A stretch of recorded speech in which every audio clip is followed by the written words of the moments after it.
علیکم، میں ہوں ماہنور اور آپ دیکھ رہے ہیں K22 نیوز۔ پاکستان نے روایتی کھیل دیسی کشتی کو عالمی سطح پر متعارف کرانے کے لیے ایک بہت بڑا سنگ میل عبور کر لیا ہے۔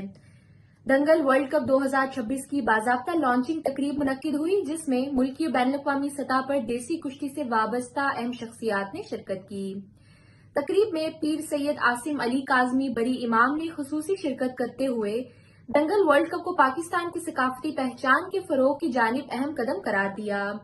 شیخ کیسر گل، صدر دیسی کشتی فیڈریشن، اور اللہ دتا پہلوان، چیئرمین دیسی کشتی فیڈریشن نے اس تاریخی ایونٹ کی تفصیلات سے آگاہ کیا اور کہا کہ یہ مقابلے پاکستان میں پہلی بار عالمی سطح پر منعقد کیے جا رہے ہیں۔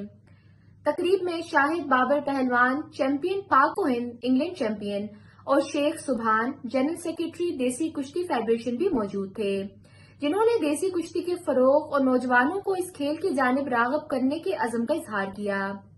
دنگل ورلڈ کپ 2026 میں 20 ممالک کے 20 عالمی معیار کے پہلوان شرکت کریں گے، جبکہ میزبان ملک پاکستان ہوگا۔ یہ ایونٹ نہ صرف کھیل بلکہ ثقافت، روایات اور کھیلوں کی روح کو دنیا کے سامنے پیش کرے گا۔ منتظمین کے مطابق دنگل ورلڈ کپ پاکستان کے مثبت تشخص، ثقافتی ورثے اور روایتی کھیلوں کے عالمی فروغ میں اہم کردار ادا کرے گا۔